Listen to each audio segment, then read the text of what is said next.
Hi, everyone. Getting Moure here. And I just wanted to tell you that Sonora, Chus Pato's latest book in English, is now available from Veliz Books. And you can order the book online at their website through Asterism, their distributors, or ask your local bookstore to order a copy. I wanted to talk about this book. It's a book about sound, obviously. It's a book about sounding a language, speaking a language, speaking language. It's a book about the mother tongue, a book about a daughter saying farewell to a mother, a real mother, and becoming, in a sense, the matriarch of the family. It's a book that speaks to us all of earth, of future, of possibility in many ways. And I wanted to read you a poem from it, one of the longer ones that has to do with speaking a language. And in this poem, Pato speaks of the sound of saying words in the Galician language. And because of this, I had to leave those words in Galician in the text at times. You'll see. It's a poem called Frontier is the name of my cantiga. And it's for Javier Cordel, another Galician poet of Chus's generation. It's December and you, words, those you didn't hear, those you never uttered, touch each other out there in these meadows, in the grasses, and the ice crunches underfoot. Words are made of silica, are barrens of silica. They endure decomposition, quartz deposits. Into their blind eye sockets light pours. They do not emerge seeking a home. They tense towards the other side. Light does not write to them, foretells them nothing. Their articulations grip tight. The pressure of grasses, the pressure of ice, of staircases against words. I know I'm there, but no, can't recognize the place. Possibly the staircase, but no, I don't recognize it. There might be, yes, might be possibly a skylight, possibly the staircase in the building where we stayed in Lviv. Giant, deciduous trees, braving fog or rain all night long. You feel the pressure of air on your diaphragm and you say, aire. The trill of birds in your ear and you say, paparoibo, neve, inverno, robin, snow, winter. The pressure of distance and you say, a espadana de igreja, as casas de aldea, a negrura de estrada. Church steeple, village houses, black gleam of the highway. You say, a corteza branca dos bidos, o verde jade do glique, white birch bark, jade green of lichen, peaks of Ocandan. Pressing one stare at a time in the voice that articulates. The grasses, what's unseen, and you, full of souls, the unfathomable, what you can't keep in a sack, don't sack it. Full of souls in iguazus. Nothing's comparable to stepping on ice at night. Stepping upon ice in the night, upon the invisible. And you, these words made of silica, the light does not write to them. They touch. What they're missing is grasses, the ice that crunches underfoot, the ruminating of cows. They grip tight to a world, yours. The cows grazing on those meadows which are so distant, they don't see. They're blind, the words. Those that had Endure pressure and tense toward the other side on a morning yet to come when you contemplate the world and the world is a fissure that flows into the Atlantic. These words that strive and let you into the gap between the staircases you see and the building you don't. You don't know where you are or how you got lost or how on earth you lost sight of your companion ahead of you, and you are lost, uncoupled between the visible of a dream and the words. You're lost in the indecipherable cantiga with the children along pebbled beaches and shorelines and facing the sea where the birds take to the air. They tense toward the other side, in the direction where the arrow is set to fly. In a ray of sun, you wrap yourself in their shimmer of silica, their justice, and you. Because you thought about a heart that breaks silica, the way it grips the rock, and on its back, those meadows where the cows are, lying down so as not to leave. Down in the valleys, listen.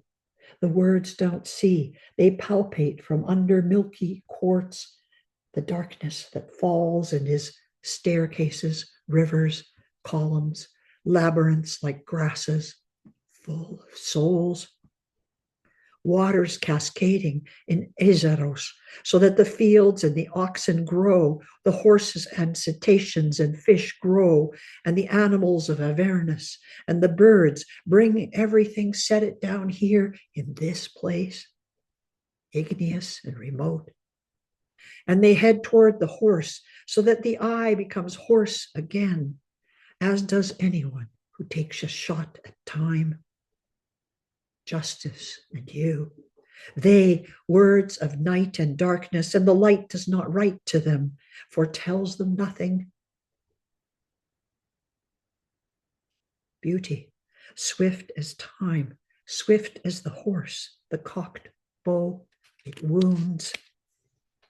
Beauty and you. And in the morning you hear the procession of jeeps and the barking of dogs let loose, serious in each eye and gunfire, the soul sustained by mud and sheets of ice that shelter the extension of the soul, the darkness exuded by light.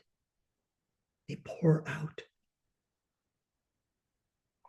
In the eye, algae and plankton. On the lawns around the glacier, you're milky, flaked. You're the flint scar, labyrinth of all woodlands. Mirrors do not replicate you. Under stone, under deposits, under the mantle that covers a living being on the shore, migrates, internalizes, and vibrates as moon in the shimmer of night. Okay, as you already know, I live in an ecosystem, basically granite. Granite is rock that undergoes a process of ascension. Its crystals are eroded, turned into areas which the poem, this one, calls barrens of silica. The violence wreaked on all that is native, animals, plants, minerals, to this habitat is structural and continuous. The words that are inscribed in a poem in this poem live in the deposits of quartz. They both configure and are those barrens of silica. The chemical decomposition of crystals, the erosion of a heart, and the words that live in that heart. It's winter, and you. All in this poem arises from these words that inhabit and are themselves these milky deposits, quartz and star. Galician words. They bury themselves, reverse the path of igneous ascent. It's January, and you, darkness that exudes light. Yes, more or less, like the question of staircases, the erosion suffered by flint, the violence the heart suffers, thinking of a land mostly granite. To put an end once and for all to the question of staircases. I'm inside and my vision is panoramic. I don't know the house, don't recognize the stairs. It's true that in my life there are many staircases, but none is the one before me. I skipped making the list, staircases of my life. except possibly one, that of the building where my father worked, that ended in a wintry skylight. From the balcony of that house, we saw the stars of the east, the magi, who aren't of the order of the visible.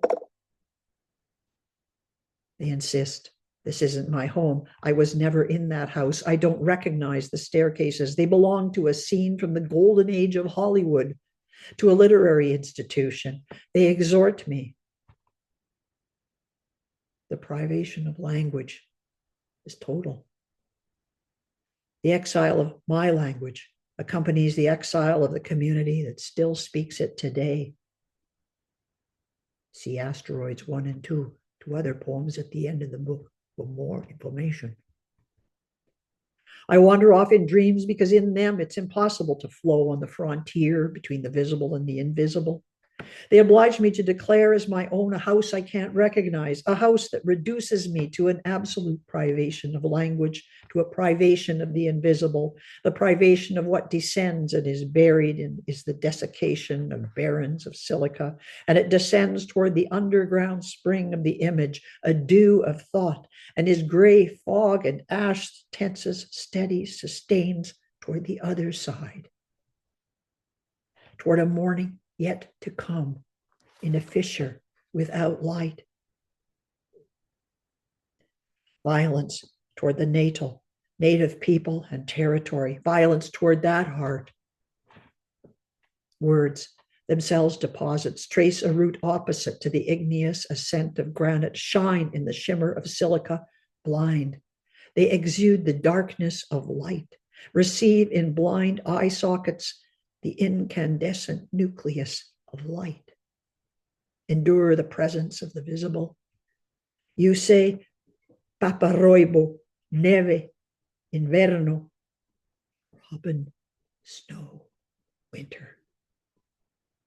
You don't see the bird, you don't see it. With invisible touch, you palpate snow. There where they grip tight the words of Celix and the order of the visible spill over you, spill. Inverno, iti.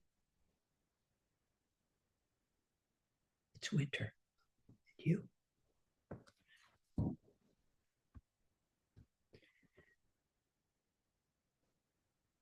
In the darkness of that light, it's tensing toward the other side. Is there a future there? It's winter. And you? Gracias. Thank you very much. And in Moure, reading from Sonora of Chus Pato.